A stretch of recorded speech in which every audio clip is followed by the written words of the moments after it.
할렐루야. 오늘도 말씀과 함께 하루를 시작한 여러분에게 하나님의 은혜와 평강이 가득하시길 주님의 이름으로 축복합니다. 계속해서 사사기의 말씀을 함께 묵상합니다. 오늘 본문 사사기 9장 1절부터 15절 말씀은 크게 두 부분으로 나눠집니다. 첫 번째 부분 1절부터 6절까지 해서는 아비멜렉이 어떠한 수단과 방법을 동원해서 왕이 되었는지에 대한 이야기가 나와 있고요. 그리고 두 번째 부분 7절부터 15절까지 해서는 요담이 이에 대해서 풍자를 동원해서 나무들의 우화를 통해서 풍자적으로 그를 비판하고 있는 이야기입니다. 이 두 이야기를 통해서 하나님께서 우리들에게 주시고자 하는 뜻은 무엇인지 살펴보기를 원합니다. 첫 번째는 욕망은 그리스도인의 눈을 멀게 한다라고 한 사실입니다. 기드온이 죽고 난 이후에 기드온의 자녀들 중에 아비멜렉이 스스로 왕이 되겠다라고 하는 그 의지를 표현하고 있습니다. 그는 왕이 되기 위해서 본문에서 읽었던 것처럼 1절부터 6절까지 해서 말씀에 나오고 있는 것처럼 온갖 수단 방법 다 동원합니다. 그리고 무참하게 70명의 형제들을 다 죽여버립니다. 특히 바알브릿이라고 하는 우상의 것을 동원하여서 그렇게 하고 있는 것은 굉장히 안타깝습니다. 그는 왜 그렇게 수단과 방법을 가리지 않고 세겜의 왕이 되려고 했을까? 좀 그렇게 너무 잔인해 보이는 그런 일들을 할 수 있었을까? 하루 한날 70명의 형제들을 다 죽여버렸다. 가만히 생각해 보면 아마 우리 앞에서 묵상했던 8장의 내용을 통해서 볼 때 그런 아버지 기드온이 가지고 있었던 영적 음란의 마음들, 그것이 아비멜렉으로 내려가서 그것이 권력력으로 표현되어졌고, 그래서 수단 방법 가리지 않고 형제들을 죽이는 그런 일들이 일어났던 것입니다. 그렇다면 기드온에게 어떠한 그런 것들이 있었을까? 사실 기드온은 왕은 아니다라고 표현했지만 그가 왕적 권력을 누리고 있었다라고 하는 사실을 이 8장 후반부에서 얘기하고 있습니다. 기드온의 이야기들을 잠깐 살펴보면 그는 무명의 한 장정이었죠.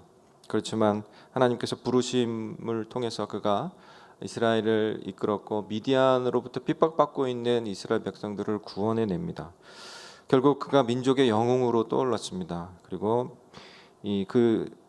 미디안으로부터 해방된 이스라엘 백성들이 기드온에 대해서 기대하는 것이 있었는데, 그것이 기드온이 자기들을 다스리는 왕이 되었으면 좋겠다. 기드온을 신처럼 떠받들었습니다.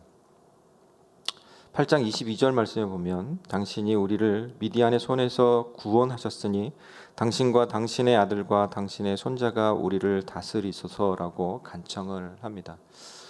이 간청은 당신이 왕이 될 뿐만 아니라 당신의 자녀들이 세습하여서 왕이 되고 우리를 그렇게 든든하게 잘 다스려주면 좋겠다라고 하는 그런 의미였습니다.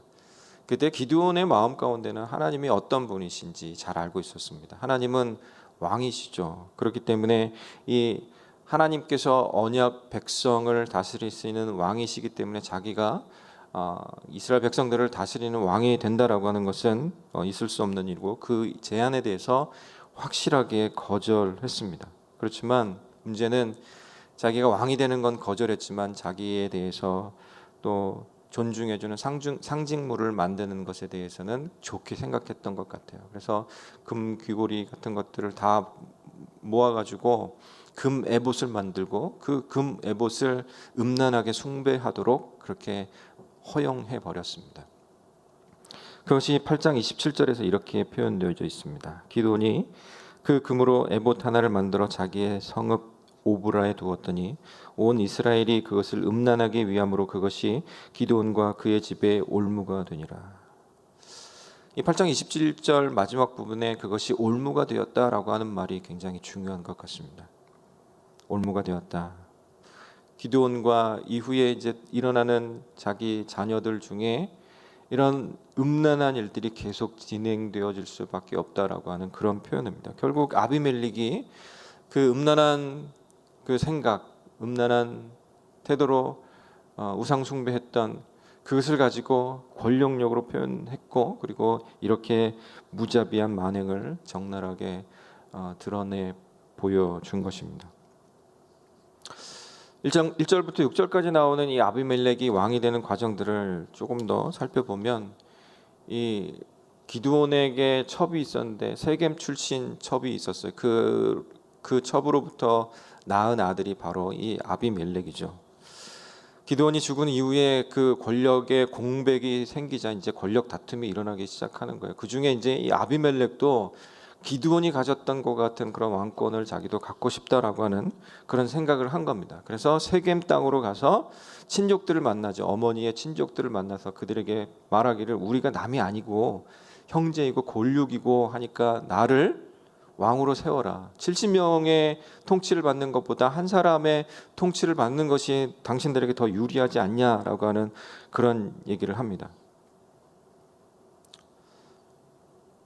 이 8장 30절 31절 말씀에 보면은 기드온에게 아내가 많아서 낳은 자식이 70명이나 되었고 또 첩을 두어 낳은 아들 아비멜렉이 있었다라고 하는 이 한 줄로 요약하여서 아비멜렉이 어떻게 그 일들을 행하게 되는지에 대해서 예언적으로 그렇게 표현하고 있고 실제 이 아비멜렉이 그러한 일들을 행하고 있습니다.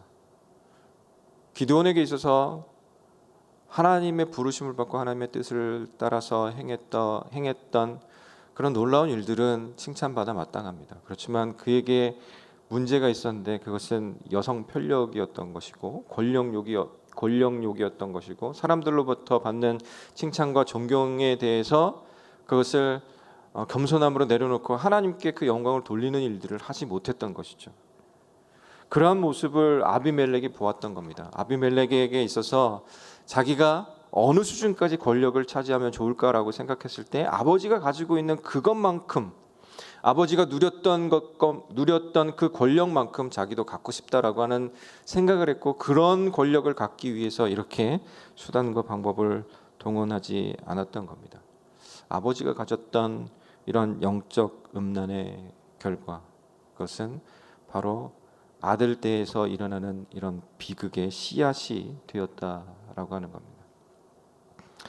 오늘 살아가면서 우리가 하나님 앞에서 나 자신을 건강한 그리스도인으로 살게 하고자 할 때 늘 하나님 앞에 기도해야 하는 것은 영적 음란에 빠지지 않고 늘 하나님께 영광을 돌려 그것을 나의 자녀들이 봄을 통하여서 나의 신앙생활을 자녀들이 보고 배우고 그것을 계승할 수 있도록 그렇게 만들어 가야 한다라고 하는 겁니다. 아비멜렉은 아버지의 욕망을 본받은 거예요. 그것을 보고 그만큼 자기도 가져도 된다라고 그렇게 생각했던 겁니다. 오늘날 우리가 살아가는 동안에 내가 원하는 것을 갖기 위해서 어떤 일들을 하고 있는가 우리는 잘 살펴보야만 합니다. 자기가 원하는 것을 갖기 위해서 드러내는 그것을 욕망이라고 표현할 수 있는데 그 나쁜 욕망에 사로잡히면 그 욕망을 이루기 위해서 수단과 방법을 가리지 않는 일들이 우리들 속에서도 일어날 수 있다라고 하는 것을 우리는 주의해야만 합니다. 그렇다면 우리가 힘써야 할 것은 무엇일까요? 그것은 바로 우리 자신이 원하는 것이 아니라 우리 주님이 원하는 것, 우리 하나님이 원하는 것이 무엇인가 그것을 가만히 살펴서 하나님이 원하시는 것을 힘써 행하는 것, 그것이 마땅히 우리들이 해야 하는 일인 줄로 믿습니다. 아비멜렉을 보세요. 그의 탐욕과 욕망을 이루기 위해서 혈연, 지연을 이용합니다. 심지어 바알 브릿 신전에서 나온 물질을 사용합니다. 우상 숭배하는 그곳에서 나온 물질을 사용합니다. 그 물질을 가지고 산 게 무엇이에요? 여기서 표현하고 있는 이 불량한 사람들, 방탕한 자들, 깡패들을 돈으로 사요. 그것을 가지고 자기 형제들을 죽이는 일을 했다라고 하는 겁니다. 우리가 내가 원하는 것이 아니라 하나님께서 원하시는 것에 주목하여서 그 하나님이 원하시는 것을 이루고자 하는 그런 목표를 가지고 사는 삶 가운데서는 반드시 그 방법과 그 과정도 의로우신 하나님의 모습처럼 의롭게 나타나게 된다라고 하는 겁니다. 그렇기 때문에 시작 전부터 우리는 잘 살펴야 돼. 내가 원하는 것인가? 하나님이 원하시는 것인가? 아예 시작부터 이 헛된 탐욕과 욕망에 사로잡히지 않도록 하는 것. 날마다 주님 앞에서 겸손하여서 내가 원하는 것이 아니라 하나님이 원하시는 것입니까? 라고 하는 질문을 하고 그 질문에 따라서 그 답하시는 하나님의 음성을 듣고 그 음성에 따라서 움직이는 우리 모두가 될 수 있기를 간절히 소망합니다. 우리에게 힘이 있으면 좋습니다. 누구나 권력을 가졌으면 좋겠다라고 하는 그런 생각을 합니다. 오늘 본문 속에서 특별히 기드온의 삶을 통하여서 나타나고 있는 권력이 어떤 식으로 이동했는지를 가만히 살펴보면 처음에 그 힘은 미디안에 있었습니다. 미디안의 힘이 더 컸어요. 그러나 그 힘이 기드온에게로 옮겨왔습니다. 어떻게요? 하나님이 그를 부르셔서 사용하시니까. 하나님이 기드온에게 힘을 주시니까 그 힘이 권력이 미디안으로부터 기드온으로 오게 되었습니다. 옮겨오게 되었습니다. 그런데 그때 그 힘이 기드온에게 옮겨왔을 때 기드온이 했어야 하는 일은 그 진짜 힘은 내게 있는 것이 아니라 하나님께 있는 것이다라고 하는 것에 대해서 백성들에게 알리고 백성들과 함께 그 힘 주신 하나님을 향해서 찬양하고 예배하는 삶, 그렇게 나아가야 했었던 것입니다. 그렇기 때문에 오늘을 살아가는 우리가 힘에 대한, 권력에 대한 어떤 의지가 생겨날 때 자신에게 질문해 보아야만 합니다. 적어도 두 가지 정도 질문해야 되는데, 첫 번째가 지금 무엇을 이루고자 애쓰고 있는가? 나는 지금 무엇을 이루기 위해서 이 일들을 행하고 있는가? 두 번째는 그것을 위해 나는 어떤 수단과 방법을 동원하고 있는가? 라고 하는 것에 대해서 스스로 질문해 보아야만 합니다. 저도 그렇고 또 여러분도 그렇고 우리는 미래를 살아가야 하는 존재이기 때문에 그 미래를 위해서 준비하고 계획하고 뭔가 일을 행해야만 합니다. 그때 하나님 앞에서 질문해 보아야 할 것이 내가 이루고자 하는 것이 무엇인가? 저 스스로에게 하는 질문이에요. 그리고 그것을 이루기 위해서 나는 어떤 수단과 방법을 동원하고 있는가? 요즘 많이 기도하고 있는 것 중에 한 가지입니다. 하나님 앞에서 하나님께서 원하시는 것이 무엇인가를 더 깊이 생각하고 묵상하고, 그리고 그것을 이루어드리기 위해서 더욱더 내려놓고, 내 것을 내려놓고 하나님을 전적으로 의지하고 의존하는 그런 것을 통해서 이루어지는 하나님이 기뻐하시는 것, 하나님이 기뻐하시는 열매, 그것을 맺어드릴 수 있는 저와 여러분, 우리 새생명 비전교회 모든 성도들이 되기를 간절히 소망하고 축복합니다. 오늘 본문을 통해서 얻을 수 있는 두 번째 교훈은 남은 자에게는 진실을 말할 책임이 있다라고 하는 사실입니다. 기드온의 아들들 중에서 유일하게 생존한 인물이 있었죠. 요담이라고 하는 막내 아들이었습니다. 어제까지만 해도 함께 호흡하고 웃고 떠들고 했던 이 70명의 형제들이 하루 한날 동시에 다 죽었습니다. 정말 끔찍한 그 상황 속에서 생명을 구했을 때 보통의 사람들이라면 어떻게 했을까요? 무서워서 벌벌 떨면서 혹시 나도 죽이지 않을까 해서 어디 숨어 있었겠죠. 근데 이 요담이라고 하는 인물은 담대하게 세겜 사람들 앞에 가지고 이 일이 얼마나 잘못된 일인지에 대해서 이 7절 이하에서 나오고 있는 이 나무 비유를 통해서 그 풍자적으로 그것을 비판하고 있습니다. 성경에 나와 있으니까 그냥 쭉 읽어 내려가는 중에 별것 아닌 것처럼 느껴질 수 있지만, 그 당시의 상황 속으로 그림을 그리며 그 안에 들어가 있다, 내가 그 위치에 서 있다라고 생각해 보면 도저히 입이 떨어지지 않을 것 같아. 다리가 후두루두들 떨리고 굉장히 도저히 그 사람들 앞에 자기를 드러낼 수 없는, 특별히 이 세겜이라고 하는 세겜 땅에 있는 사람들이 그 아비멜렉의 이 고륙이고 친척이고 그를 왕으로 세웠던 사람들이기 때문에 아직 그들에게 힘이 있기 때문에 요담 한 사람 정도 죽이는 것은 일도 아니다라고 생각할 수 있는 그런 상황이기 때문에 굉장히 힘든 일입니다. 그럼에도 불구하고 그가 남아있기 때문에, 그래서 담대하게 이렇게 얘기하죠. 7절 말씀 보세요. 사람들이 요담에게 그 일을 알리며 요담이 그리심산 꼭대기로 가서 서서 그의 목소리를 높여 그들에게 외쳐 이르되 세겜 사람들아 내 말을 들으라. 그리하여야 하나님이 너희의 말을 들으시리라. 왜요? 하나님의 말씀이 그들에게 들려져야 되고, 그리고 그들이 하나님 앞에 돌아와야 하기 때문에 이 이야기를 담대하게 하고 있는 거예요. 목숨 걸고 하고 있는 거예요. 이 비유 속에 있는 그 나무들에 대한 이야기들을 좀 살펴봤으면 좋겠어요. 감람나무가 나오고 무화과나무고 포도나무가 나옵니다. 나무들이 그 나무들에게, 그러니까 감람나무, 무화과나무, 포도나무에게 자기들의 왕이 되어 달라고 얘기하지만 다 거절을 해요. 그 이유가 무엇이냐면 자기가 우쭐될까 봐 걱정되기 때문에.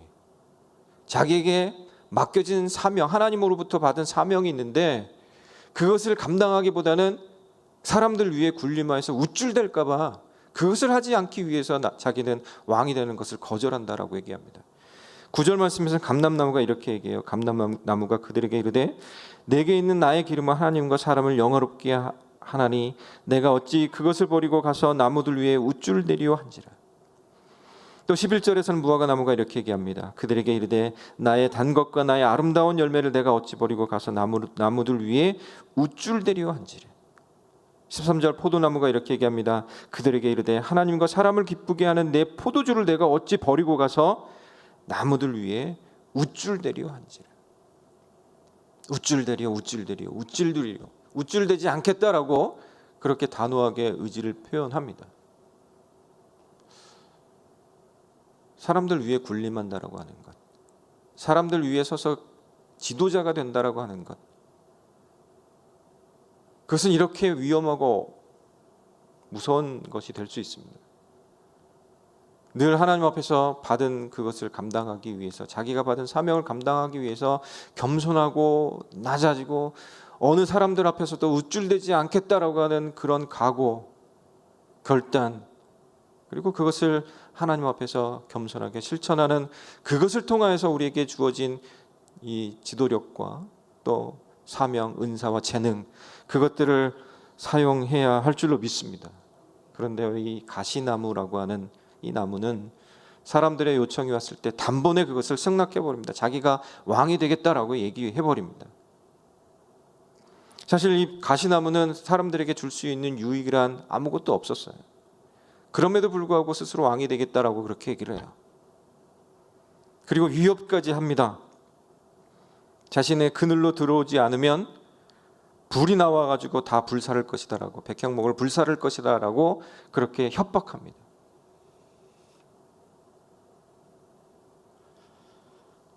하나님 앞에서 스스로 왕이 되지 않고 교만해지지 않고 우쭐대지 않게 원하는 그런 마음, 우리가 잘 살피고 스스로 조심해야 합니다. 그렇지만 또 하나는 지도자를 세우고자 할 때에도 분별력을 가지고 잘 살펴서 이 사람이 정말로 하나님이 쓰시는 사람인지 아닌지 그것을 살펴서 그를 세우고 또 일할 수 있도록 하는 일들이 굉장히 중요합니다. 우리 교회는 매년 해마다 연말쯤이 되면 일꾼들을 세우는 일들을 합니다. 그때마다 우리가 늘 하나님 앞에 기도해야 할 것은, 하나님께서 이렇게 겸손하고 우쭐대지 않고 자기의 직분이, 은사가 또 지도력이 무엇인지, 왜 주어졌는지 아는 사람이 세워지기를 원합니다 라고 기도하면서 하나님이 주신 분별력을 가지고 잘 세우는 일들을 해야 하는 것입니다. 지금까지 우리 교회가 그것을 잘 해왔어요. 그래서 건강하게 새생명 비전교회가 이 LA 땅 가운데서 하나님 맡기신 일들을 잘 감당하고 있습니다. 그렇지만 이 세겜 사람들에게는 그런 분별력이 없었습니다. 오직 세겜 사람들 속에 있는 우리도 왕이 필요합니다. 다른 나라들처럼 우상 숭배하는 저 나라들도 왕이 있어서 백성들을 잘 다스리고 있는데 우리에게는 왕이 없습니다라고 하는 그런 생각들을 계속 갖고 있었고, 그런 생각을 갖고 있는 중에 아비멜렉이 와가지고 세겜 사람들에게 내가 당신들의 왕에 대해서 보호해 주겠다라고 얘기하니까 바로 그 인물이 어떤 인물인지도 알지 못하고 바로 자기들의 왕으로 삼아 버렸습니다. 왕이 되고자 하는 사람도 문제지만 왕을 세우는 사람도 문제다라고 하는 거예요. 지도자가 되고자 하는 사람도 문제이지만 지도자를 세우는 사람들에게도 문제가 있었던 겁니다. 오늘을 살아가는 우리들에게 있어서 이 두 가지는 함께 가야 하는 겁니다. 스스로 겸손해야 되지만 또 다른 누군가를 세울 수 있을 만한 그런 영적 분별력도 함께 갖추어야 한다라고 하는 사실, 그것을 우리가 이 양손에 함께 갖춘 건강한 지혜로운 그리스도인들 될 수 있기를 간절히 소망합니다. 요담의 이 비유를 읽는 중에 좀 이상한 것이 있어요. 많은 것이 비틀려 있습니다. 온통 뒤틀려 있어요. 이 요담이 올라간 산이 그리심산인데 그 그리심산에서 그가 저주를 퍼붓고 있어요. 여러분, 그리심산이 어떤 산입니까? 축복의 산이잖아요. 에발산이 저주의 산인 반면 그리심산에서 축복을 이스라엘 백성들에게 선포했던 산입니다. 그런데 거기에서 저주를 퍼붓고 있어요. 뒤틀려 있어요. 그리고 이 감람나무, 무화과나무, 포도나무 같은 자격이 있는 자가 왕이 된 것이 아니라 이 가시나무가 왕이 되었다라고 하는, 이 온통 뒤틀려 있는 것을 볼 수가 있습니다. 그리고 이 비유 가운데 나오진 않지만 그 앞에 1절부터 6절까지의 말씀을 보면 기드온의 이름을 그 여룹바알이라고 부릅니다. 그리고 아비멜렉은 바알브릿 신전에서 나온 돈을 사용했다고 합니다. 여룹바알이 무엇입니까? 바알과 다투었다라고 하는 그런 뜻입니다. 근데 그 아들은 우상의 것을 사용해서 자기 권력을 채웠다라고, 이 대립을 시켜서 보여주고 있어요. 오늘을 살아가면서 우리가 항상 신경 써야 되는 것이 무엇이냐면, 우리가 가진 이름 그리스도인이라고 하는 그 이름에 걸맞게 무언가를 사용하고, 그리고 그 결과물로서 하나님을 영화롭게 하는 그러한 일들이 우리 가운데 나타나야 할 줄로 믿습니다. 이 비유 가운데 있는 것처럼 오늘을 살아가는 우리의 세상도 역시 온통 뒤틀려 있습니다. 그것에 대해서 우리는 때로는 좀 주의 깊게 살피면서 그 뒤틀린 것 속에서도 하나님의 순리를 이뤄가는, 하나님의 원리대로 살아가는 그러한 사람들이 되어야 할 줄로 믿습니다. 오늘을 살아가는 방법 중에 우리는 서로를 존중하고 의지하며 살 수밖에 없는 존재입니다. 그러다 보니까 어떤 사람이 와가지고 내가 당신을 이롭게 하겠습니다라고 하는 얘기를 듣는 중에 그것이 이 속임수인지도 모르고 어떤 때는 그냥 의존하고 싶은 그 마음 때문에 속아서 큰 낭패를 당하기도 합니다. 그렇다고 하면 우리가 늘 의지해야 할 대상이 누구일까요? 바로 우리 하나님이십니다. 사람들을 보호하고 진정한 그늘이 되어줄 수 있는 사람은 가시나무 같은 사람이 아니라 오직 우리 하나님 외에는 없음을 우리가 기억하며 하나님을 온전히 의지하는, 뒤틀린 이 땅 가운데서 순리는, 원리는 오직 하나님을 의지하는 것밖에 없다라고 하는 그 사실들을 기억하면서 오늘 우리가 지혜롭게 살아갈 수 있기를 간절히 소망합니다.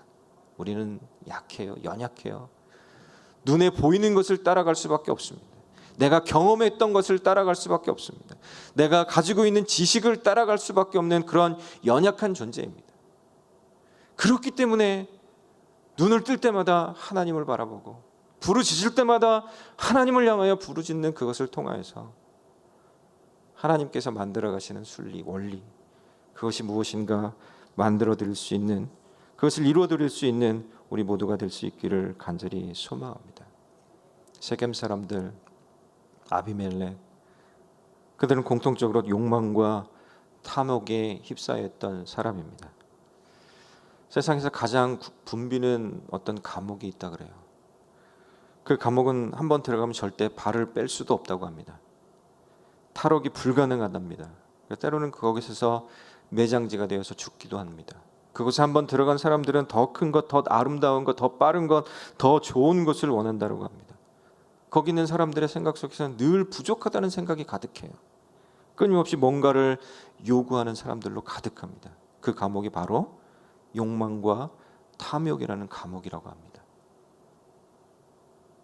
여러분, 오늘 여러분은 지금 이 순간 어디에 머물러 계십니까?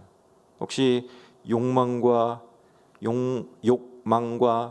탐욕의 감옥 가운데 머물러 있으면서도 자기가 자유하다고 착각하며 살고 있지는 않습니까? 바라기는 그 감옥에서 나와서 비록 내가 원하는 것이 아닌 하나님이 원하시는 것이지만 그것 때문에 하나님이 기뻐한다 하시면 그것으로 인해서 나도 기뻐할 수 있는 그런 삶으로 나아갈 수 있기를 간절히 소망합니다. 그 일들이 일어나야만 합니다. 나에게서 일어나야 되고요, 또 다른 사람에게서 일어나야 됩니다. 그 일들을 위해서 목숨을 걸고 요담이 그 그리심산 위에서 그렇게 선포하고 있는 거예요. 오늘 살아가는 우리 그리스도인들에게 주어진 일입니다. 우리가 남은 자로서 목숨 걸고 세상을 향하여서 선포해야 되는 거예요. 그 감옥에서 나와서 하나님이 원하시는 그 순리의 삶, 그 하나님의 원리를 따르는 그 아름다운 삶들로 나오십시오, 복음으로 나오십시오 라고 외쳐야만 하는 겁니다. 그 일들을 위해서 새생명 비전교회는 9월 18일 해피나잇을 준비한 거예요. 그렇게 외쳐보라고, 그 외치는 훈련을 하라고. 더 이상 욕망과 탐욕의 관계로서 사람들을 의지하거나 관계를 맺기보다는 그 관계 속에서 하나님이 원하시는 것을 주어 사는, 생명 살리는 역사를 이뤄갈 수 있는 우리 새생명 비전교회 모든 성도들이 될 수 있기를 간절히 소망하고 축복합니다. 기도하겠습니다. 하나님 감사합니다. 오늘도 우리의 약한 부분을 일깨우시고 깨달음을 통하여서 이제 우리들이 가야 할 방향이 어딘지 알게 하여 주시니 감사합니다. 이제 탐욕을 내려놓고 내가 원하는 것이 아니라 하나님이 원하시는 것을 늘 찾고 갈구하며 그 길을 향하여 오늘도 나아갈 수 있도록 주님 인도하시고 축복하여 주시옵소서. 그를 위하여 새생명 비전교회를 세워주시니 감사합니다. 강주민 담임 목사님 세워주시니 감사합니다. 건강한 리더들을 세워주시니 감사합니다. 늘 성령 충만케 하여 주시고 그 아름다운 일들을 위하여 9월 18일 해피나잇을 계획하고 진행하고 있사오니 하나님 앞서 행하셔서 구원받을 자들을 우리로 발견할 수 있도록 인도하여 주시고 초청하여 복음 가운데서 함께 살며 사랑하며 하나님을 찬양하며 예배하는 일들이 가득하도록 주님 축복하여 주시옵소서. 그 아름다운 일들을 위하여서 선교사님들 세우시고 파송하셨습니다. 오늘은 특별히 독일을 섬기시는 서명호 윤보영 선교사님을 위하여 기도하오니 슈바인 프루트 세계 선교계가 말씀 안에서 든든히 세워지고 부흥이 되어질 수 있도록 인도하여 주시고 이곳저곳에 흩어져 사는 한인들을 위해 열심을 품고 중보기도로 섬기게 하시고 기회가 닿는 대로 방문하고 말씀과 교제로 필요를 채워줄 수 있도록 하나님 인도하여 주시며 자녀들에게도 주님께서 함께하여 주셔서 지혜와 은혜로 다음 세대를 이끌어갈 수 있는 아름다운 일꾼으로 자라가도록 주님 축복하여 주시옵소서. 주님께서 오늘도 우리를 사랑하시고 말씀하여 주시니 감사합니다. 말씀을 통해서 깨달음 받아도 주님의 기뻐하시는 일들, 주님의 섭리와 또 주님의 순리 원리를 따라 사는 아름다운 역사가 우리들 가운데 가득하여 하나님을 영화롭게 하는 우리 인생이 되도록 주님 축복해 주시옵소서. 주님만 영광 받아 주시옵소서. 감사하고 예수님 이름으로 기도드리옵나이다. 아멘. 하늘에 계신 우리 아버지여, 이름이 거룩히 여김을 받으시오며 나라의 마오시며 뜻이 하늘에서 이룬 것 같이 땅에서도 이루어지이다. 오늘날 우리에게 일용할 양식을 주옵시고 우리가 우리에게 죄 지은 자를 사하여 준 것 같이 우리의 죄를 사하여 주옵시고 우리를 시험에 들게 하지 마옵시고 다만 악에서 구하옵소서. 대개 나라와 권세와 영광이 아버지께 영원히 있사옵나이다. 아멘.